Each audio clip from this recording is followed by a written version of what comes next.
नमस्कार विद्यार्थी मित्रांनो, गेल्या व्हिडिओमध्ये आपण इयत्ता 10वीचा मराठी विषयाचा बोर्डाचा पेपर कसा लिहायचा ते पाहिलेलं आहे आणि नक्कीच तुम्हाला त्याचा परीक्षेसाठी फायदा होईल.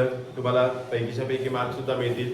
आज आपण इंग्रजी विषयाचा बोर्डाचा पेपर कसा असतो, प्रश्नपत्रिका कशी असते, पेपर पॅटर्न त्याचा कसा आहे आणि त्याच्यात आपल्याला जास्तीत जास्त मार्क कसे मिळतील, वेळेचे नियोजन केल्यानंतर कसा फायदा होईल हे पाहणार आहोत.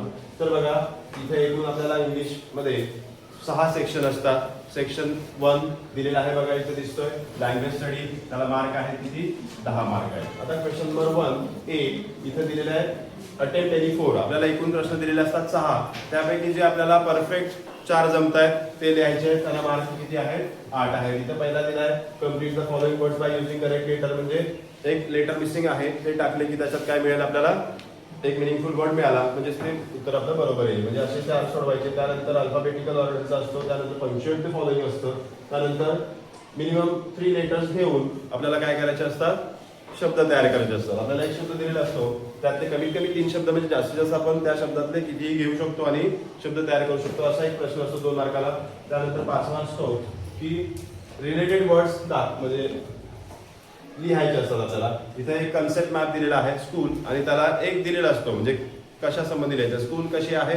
फेमस दिलेला आहे, म्हणजे थोडक्यात आपण काय सांगू शकतो त्याबद्दल, शाळेबद्दल आपण डिस्क्रिप्टिव्ह वर्ड्स वापरू शकतो. बस शाळा प्रसिद्ध आहे असे अजून आपल्याला 4 टाकायचे. प्रत्येक पॉईंट आपल्याला अर्धा मार्क मिळतो, आहे की नाही? म्हणजे 2 एकूण होतात. त्यानंतर 6वा असतो complete the word chain of verbs. म्हणजे वर्ड चेन आपल्याला तिथं तयार करायचे आहे आणि ते क्रियापदांचे आहे. कधी कधी नाऊन ऍडजेक्टिव्हची सुद्धा विचारली जाते, मग ते तुम्ही लक्षात ठेवा कशाची विचारले त्या पद्धतीने इथं लिहू शकता. असे एकूण 6 प्रश्न असतात. पहिल्या प्रश्नातील ए मध्ये आणि बी मध्ये किती असतात? 2 प्रश्न असतात. अटेम्प्ट एनी 1 म्हणजे इथेही करायचं आहे, हा किंवा हा घ्यायचा आहे. इथेही तसंच आहे 2 मध्ये. तुम्हाला जो परफेक्ट जमेल तो लिहा. समजा तुम्हाला दोन्ही जमत असतील, वेळ तुमच्याकडे असेल तर दोन्ही लिहिले तरी हरकत नाही. कधी कधी नजर चुकीने आपल्याला समजा एखादा वर्ड मधील लेटर मिसिंग झालं, आपल्याला जास्तीत जास्त मार्क मिळत असतील तर तिथे आपला मार्क आपला जाऊ नये म्हणून एक्स्ट्रा असावं. आता इथे पहिला प्रश्न असतो त्याच्यात की मिनिंगफुल सेंटेन्स बनवायचा आहे फ्रेज वरून. दिलेली फ्रेज आहे त्याच्यावर अर्थपूर्ण वाक्य बनवायचं. त्याला और असतं, क्लॉज वापरा आणि पूर्ण मिनिंगफुल सेंटेन्स करा, असंही असतं. त्यानंतर दुसरा प्रश्न आहे अटेम्प्ट एनी 1. त्याच्यात ए आणि बी असतात, त्या दोन्हीपैकी एक लिहायचं. नाही तर याच्यातलं एक आणि याच्यातलं एक असं लिहून मार्क मिळणार का? नाही, तर दोन्हीपैकी एकालाच मार्क मिळतात. त्यामुळे निवडायचं की प्रिफिक्स सफिक्स वापरणार आहे. त्याच्यात पुन्हा असं आहे, प्रिफिक्स आणि सफिक्स, आयदर प्रिफिक्स करा किंवा सफिक्स करा. एकाचं प्रिफिक्स एकाचं सफिक्स मान्य होत नाही. त्यामुळे काय करायचं? कोणताही एक निवडायचा, त्याचं सफिक्स किंवा प्रिफिक्स करायचं किंवा दिलेल्या शब्दावरून मिनिंगफुल सेंटेन्स तयार करायचं. तेही पुन्हा एकाचं करायचं. म्हणजे असे तुम्हाला इथे 1 मार्क मिळेल, इथे 1 मार्क मिळाला आणि वरचे आपल्याला किती सांगितले? 4 प्रश्न सोडवायला. म्हणजे पहिला प्रश्न जो आपला आहे तो किती मार्काला होता? तर 10 मार्काला. वरचे 4 म्हणजे 8 आणि हे 4 म्हणजे किती झाले? हे 2 10 झाले. मग ह्या 10 मार्कांसाठी आपल्याला किती वेळ द्यायचा आहे? तर जास्तीत जास्त 15 मिनिटात आपल्याला हे पूर्ण कव्हर करता येतात. म्हणजेच आपण काय करायचं? पहिल्या प्रश्नाला मी किती वेळ देणार आहे? 15 मिनिट. येते लक्षात? त्यानंतर पुढचा प्रश्न बघूया. पुढचा असतो क्वेश्चन नंबर 2. हा सेक्शन 2 आहे. हा टेक्स्च्युअल पॅसेज म्हणजे सीन पॅसेज असतो. म्हणजे जो आपल्याला आपल्या जे क्रमिक पुस्तकं असतात त्याच्यातलाच हा पॅसेज दिलेला असतो. आणि इथं 2 पॅसेज येतात आणि प्रत्येक पॅसेजला 10 मार्क असतात. म्हणजे 2चे एकूण किती होतात? 20 मार्क असतात. तर बघा इथं question number 2A, read the following passage and do the activities. मग इथं आपल्याला काय विचारलं जातं? तर बघा इथं पहिल्यांदा ट्रू ऑर फॉल्स विचारतील किंवा कम्प्लीट द सेंटेन्स विचारतील, कन्सेप्ट मॅप विचारतात, कळतंय, किंवा क्रोनॉलॉजिकल ऑर्डर विचारतात, म्हणजे क्रम लावा. असे 2 मार्काचा प्रश्न असतो. आता इथे दिलेला आहे बघा, मिस्टर श्रीवास्तव हा जो पॅसेज दिलेला आहे त्याच्यात पहिले 4 विचारले, ट्रू ऑर फॉल्स असं 2 मार्काला विचारले. आता तुमच्याकडे वेळ असेल तर तुम्ही इथं असं लिहू शकता, क्वेश्चन नंबर 1 2A1 आणि त्याच्यात सब क्वेश्चन 1 2 3 जे काय असतील ते, आणि पूर्ण सेंटेन्स लिहून ट्रू ऑर फॉल्स लिहिलं तरी चालेल किंवा फक्त ट्रू ऑर फॉल्स तेवढं लिहिलं तरी चालेल. काही म्हणजे प्रश्न न लिहिता सुद्धा अशा पद्धतीने आपल्याला हा उतारा, त्यानंतर म्हणजे पॅसेज आणि त्याचे A1 A2 A3. आता A2 मध्ये काय असतो? तर वेव्ह डायग्राम असते. पुन्हा मगाशी मी सांगितल्याप्रमाणे आता हे आपल्याला पॅसेज मधूनच शोधून लिहायचं असतं. आता हे शोधणं आपल्याला तेवढं कठीण जात नाही, कारण आपल्याला हा पॅसेज आपल्या शाळेत शिकवलेलाच असतो, तर पटकन उत्तराला शोधता येतं. त्यानंतर तिसरा A3 आहे बघा, complete the following sentence by using correct phrase. म्हणजे इथं काय होतं, आपल्याला व्याकरणावर आधारित, ग्रामरवर आधारित इथं प्रश्न विचारला जातो, म्हणजे दोन्ही पॅसेजला, या सुद्धा आणि पुढच्या पॅसेजला. आता इथे बघा फ्रेज दिलेले आहेत, त्या तिथं काय करायचं, फिल करायचे आहेत आणि पूर्ण वाक्य तयार करायचे आहे. तिथं 2 मार्क्स मिळतात. त्यानंतर A4 असतो, हा सगळ्यात महत्त्वाचा आहे की डू ॲज डायरेक्टेड. पुन्हा ग्रामर जे आपल्याला 5वी पासून आतापर्यंत 10वी पर्यंत झालेला आहे, त्या घटकावरच आपल्याला काय विचारलं जातं, इथं व्याकरणाचा भाग विचारला जातो आणि त्याला प्रत्येकी 1-1 मार्क असतो आणि 2 मार्क मिळून जातात. आता इथे विचारलंय की आउट द इन्फिनिटिव्ह किंवा कधी जिरंट विचारतात. त्यानंतर इथे विचारलंय आय हर्ड ए कंप्लेंट. आता begin the sentence with A complaint, म्हणजे ए कंप्लेंट याने आपल्याला काय करायचे, वाक्याची सुरुवात करायची आहे. म्हणजेच काय होणार आहे, तर चेंज द व्हॉइस होणार आहे. हे तुम्हाला लगेच कळेल, कारण तुम्हाला व्याकरणाचा भाग सुद्धा झालेला आहे. त्यानंतर A5 आहे तो स्वमत असतं, म्हणजे काय असतं, पर्सनल रिस्पॉन्स असतो. पर्सनल रिस्पॉन्स म्हणजे आपलं स्वतःचं मत असतं. इथं तुम्ही जे मत मांडाल फक्त त्या विषयासंबंधी असायला हवं, तुम्हाला तिथं मार्क मिळाले जातात. कोणताही म्हणजे कोणी तिथं तुम्हाला 0 मार्क देऊ शकत नाही. आता इथे प्रश्न दिला आहे, do you like online shopping आणि वाय. आता 2 प्रश्न विचारले, तुम्हाला ऑनलाईन शॉपिंग आवडते का, तर पहिल्यांदा त्याचं उत्तर द्या, yes I like online shopping. आणि वाय, तर बिकॉज, मग त्याची ती कारण लिहा. असं एक जवळपास 7-8 ओळींचं उत्तर लिहिलं की तुम्हाला तेही 2 मार्क मिळतील. म्हणजे हा पहिला पॅसेज झाला. त्याच पद्धतीने हा सुद्धा आपल्याला काय करायचा आहे, दुसरा पॅसेज लिहायचा आहे. दुसऱ्या पॅसेजचे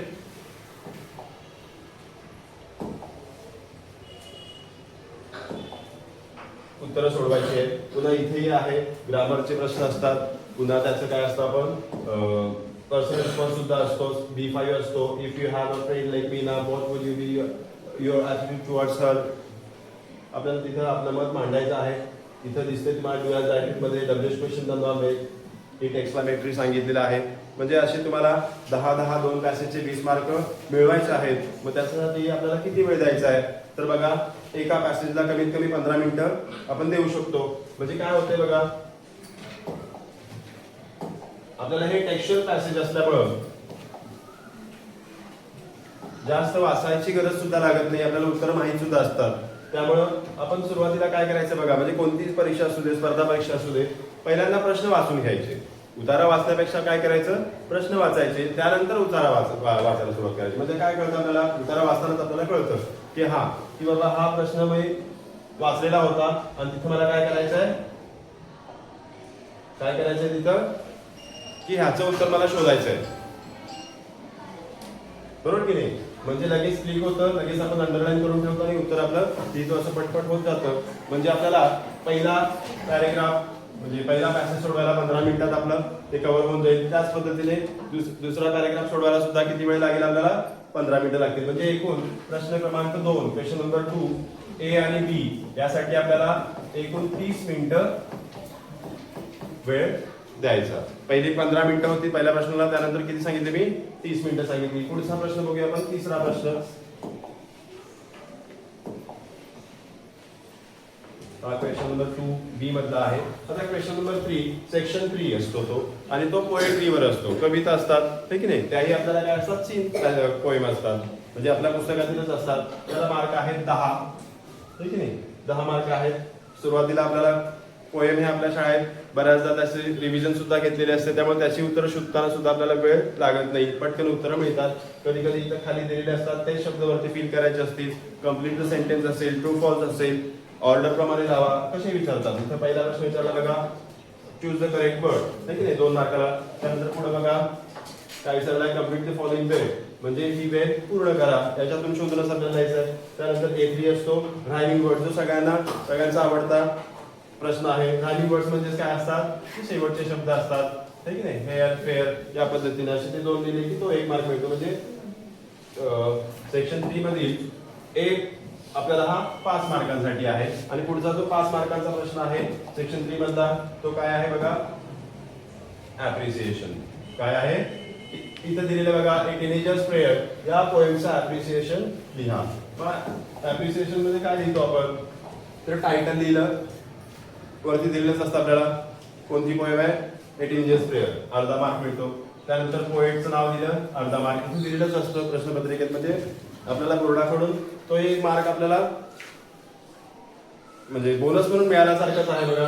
राईम स्कीम द्यायची असते, A B A B A B बी काय असेल ती राईम स्कीम द्यायची. त्यानंतर फिगर ऑफ स्पीच लिहायचा आहे, एनी वन, एक लिहिला 1 मार्क मिळतो. आता शक्यतो बघायचं इथं राईम स्कीम आलं किंवा काय म्हणतो आपण त्याला, वर्ड रिपीट झाले, रिपिटेशन, हायपरबोली, म्हणजे जे काही फिगर ऑफ स्पीच तुम्हाला माहित आहे ते त्या पद्धतीने तुम्ही कोणताही.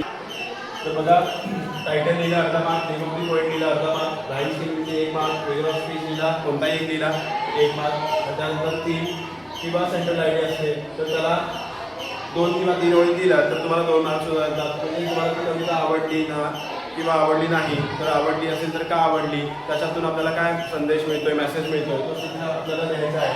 असे एक आपल्याला इथे किती मिळतात? 5 मार्क मिळतात. मग असे 5 मार्क. आणि आधीचा क्वेश्चन नंबर 3 मधील ए जो होता त्याचे 5 मार्क, म्हणजे असे एकूण कवितेवर आपल्याला 10 मार्कांसाठी प्रश्न विचारले जातात. आता या कवितेसाठी आपल्याला किती वेळ द्यायचा आहे? तर बघा, कवितेला आपल्याला जास्तीत जास्त मी तुम्हाला सांगतो की 10 मिनिटात आपलं हे एक प्रश्न सोडून होतोय. त्यानंतर बी ह्या प्रश्नासाठी आपल्याला 5 मिनिटात ॲप्रिसिएशन देऊ शकतो, म्हणजे आपण कुठं 15 मिनिटं देऊया. सेक्शन 3 ला आपण 15 मिनिटं देऊया. कधी कधी तुम्हाला ज्यावेळी जास्त लागत असेल तर 20 मिनिटं. म्हणजेच आपल्याला सेक्शन 3 साठी पोएमसाठी आपल्याला 21 मिनिटं घेऊ शकता. त्यानंतर पुढचा प्रश्न बघूया आपण. क्वेश्चन नंबर 4 ए. आता इथं काय असतं बघा, सेक्शन 4 आहे, नॉन टेक्स्चुअल पॅसेज आहे. एकूण 15 मार्क असतात. नॉन टेक्स्चुअल म्हणजे आपल्याला अनसीन पॅसेज आहे, तो आपल्याला अभ्यासात झालेला नाहीये, तर आपल्यासाठी नवीन आहे, तर इथं थोडंसं आपल्याला काय लागतो? वेळ लागतो. मग पहिल्या पॅसेजला मी प्रश्न क्रमांक 2 मध्ये सांगितल्याप्रमाणे 10 मार्क असतात. कंप्लीट द सेंटेन्स असेल, ट्रू फॉल्स असेल, क्रोनॉलॉजिकल ऑर्डर असेल. तर बघा, सेक्शन 4 मध्ये नॉन टेक्स्चुअल पॅसेज म्हणजे अनसीन पॅसेज असतो, 15 मार्क असतात. 10 मार्क असतात पॅसेजला आणि त्यानंतर 5 मार्क असतात ते समरी रायटिंगला. आता इथे सुद्धा आपल्याला पॅसेज सोडवायला मागच्या प्रमाणे सांगितलं मी तुम्हाला 15 मिनिटं घेऊ शकता आणि समरी पुन्हा त्याच पॅसेजची लिहायची असते. पॅसेज आपण वाचलेला असतो, म्हणजे तिथे 5 मिनिटं घेऊ शकता. तुम्हाला जर जास्तीचा वेळ लागत असेल तर 25 मिनिटं घ्या. म्हणजे प्रश्न क्रमांक 4 ए ला 20 मिनिटं घ्या आणि 15 मिनिटं घ्या. आणि प्रश्न क्रमांक 4 बी म्हणजे काय असते आपल्या इथं? समरी रायटिंग असते.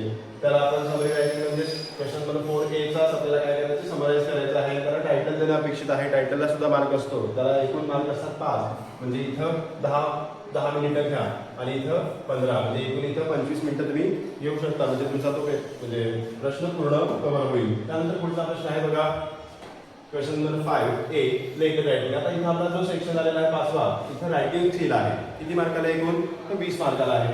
आणि शेवटचा एक सेक्शन राहतो तो 6वा आहे. तर इथं बघा, क्वेश्चन नंबर 5 मध्ये ए आहे लेटर रायटिंग. इथे पुन्हा काय असतं बघा, A1 और A2 म्हणजे दोन्हीपैकी एक द्यायचं आहे. इन्फॉर्मल लेटर लिहा किंवा फॉर्मल लेटर, जे तुम्हाला जास्तीत जास्त डिस्क्रिप्टिव्ह लिहिता येईल ते तुम्ही निवडा. तर यासाठी आपल्याला किती मिनिटं वेळ लागेल बघा? तर 10 मिनिटं वेळ लागतो. त्यानंतर तेवढा वेळ आता ते पूर्ण होईल. त्यानंतर 5ला दुसरा असतो B1 और B2 म्हणजे डायलॉग रायटिंग लिहा किंवा स्पीच लिहा. त्यालाही किती मिनिटं आहेत? तर 10 मिनिटात ते कव्हर होईल, कारण त्यालाही किती असतात? 5 मार्क असतात. त्यानंतर पुढचा प्रश्न असतो क्वेश्चन नंबर 6 जो सेक्शन 5 मध्येच येतो. इथे पुन्हा A1 और A2 असतो, त्याला 5 मार्क असतात. दोन्हीपैकी एक द्यायचं आहे. Either non verbal to verbal द्या और वर्बल टू नॉन वर्बल द्या. इथे तुम्हाला एक 10 मिनिटात किंवा 15 मिनिटात हे तुमचं क्लिअर होऊन जाईल. म्हणजे क्वेश्चन नंबर 6 ला इथे मी किती घेतला? अर्धा तास घेतला. 15 मिनिटं दिली. आपल्याला थोडंसं व्यवस्थित ते वाचून सगळं लिहायचं आहे. 30 मिनिटं घेऊ शकता. त्यानंतर पुढे 7वा प्रश्न आहे बघा, शेवटचा. आता याच्यात 7वा प्रश्न आहे, तुम्हाला सांगतो बघा, वर्बल टू नॉन वर्बल असेल, नॉन वर्बल टू वर्बल असेल म्हणजे तिथं काय केलेलं आहे? एक फ्लो चार्ट एक कन्सेप्ट मॅप दिलेला आहे. त्याच्यावर एक शॉर्ट पॅराग्राफ तयार करायचा आहे. कधी कधी तिथं काय विचारते टी डायग्राम दिला असेल, ठीक आहे नाही, त्याच्यावर पॅराग्राफ बनवा असतं. तर दुसरा असतो वर्बल असतो म्हणजे पॅराग्राफ दिलेला असतो, त्याच्यावर आपल्याला चार्ट बनवा, कॉलम्स करा किंवा ट्री डायग्राम बनवा, पाय चार्ट काढा, अशा पद्धतीचा प्रश्न विचारतात. इथं थोडासा वेळ लागतो म्हणून मी इथं 30 मिनिटं घेतलेली आहेत. आता इथं बघा 2 कॉलम अमीर आणि अनिता यांची या पॉईंट संबंधी काय लिहायचे तिथं त्या कार्याकडून माहिती द्यायची आहे. आणि पुढचा बी असतो तो एक्सपांड द थीम असतो, तो 5 मार्काला असतो. तिथेही पुन्हा काय आहे तर बघा एनीवन दोन्हीपैकी एक लिहायचं आहे. इथं दिलेला न्यूज रिपोर्ट तयार करा आणि पुढचा दिलेला आहे डेव्हलप स्टोरी, दोन्हीपैकी एक लिहायचं, त्यालाही 5 मार्क आहे. इथं त्याला आपण किती मिनिटं घेऊया 10 मिनिटं कळतंय. त्यानंतर पुढचा बघूया सेक्शन 6 आणि हा सगळ्यांचा आवडता सेक्शन आहे स्किल डेव्हलपमेंट, त्याला 5 मार्क असतात आणि हे सोडवायला आपल्याला जास्तीत जास्त 10 मिनिटं भरपूर होतात. कारण इथं काय दिलेलं असतं तर जे वर्ड दिलेले असतात इंग्लिशमध्ये ते आपल्याला काय करायचे असतात तुमच्या मीडियम ऑफ इन्स्ट्रक्शन मध्ये ट्रान्सलेट करायचे असतात. Translate the following words into your medium of instruction. म्हणजे आता इथं आपण मराठी माध्यमात स्कूल असतो तर आपण काय लिहिणार इम्पॉर्टंट म्हणजे महत्व, सक्सेस यश म्हणजे जे काही त्याचे भाषांतर आहे त्या भाषेत ते आपल्याला इथं लिहिणं अपेक्षित आहे. 6 दिलेले असतात त्यापैकी 4 लिहायचे, आपल्याला 2 मार्क मिळतात. त्यानंतर पुढं बी असतो translate the following sentences into your medium of instruction, म्हणजे पूर्ण वाक्य दिलेले आहेत तीच आपल्याला पुन्हा आपल्या भाषेत भाषांतरित करायची आहेत. आय सॉ समथिंग हॉरिबल त्याचं मराठीत करा. Make a study time table पुन्हा इथेच असतं 4 दिलेले असतात त्यापैकी किती लिहायचे 2, त्यामुळे हे पटकन होऊन जातं. आणि शेवटचा राहिला प्रश्न तो सी, इथं काय असतं एक आयटम्स किंवा काय असतात प्रोवर्ब असतात, त्या दोन्हीपैकी पुन्हा सांगितलेलं असतं एनीवन सोडवा, म्हणजे कोणतीही एक सोडवा, त्याला 1 मार्क असतो. म्हणजे असे एकूण इथं 5 मार्क आणि या 5 मार्कासाठी आपल्याला 10 मिनिटं भरपूर असतात. म्हणजे थोडक्यात मी काय सांगतो बघा तर एकूण आपल्याला क्वेश्चन नंबर 1 2 3 4 5 6 आणि 7 किती वेळ लागतोय इथं मी तुम्हाला लिहून देतोय. पहिल्या प्रश्नाला मी सांगितलं किती वेळ लागतोय 15 मिनिटं. दुसऱ्याला किती सांगितलं आपण अर्धा तास घेतला, 2 पॅसेज असतात 15-15 मिनिटं दिली. त्यानंतर तिसरा प्रश्न हा कसला असतो,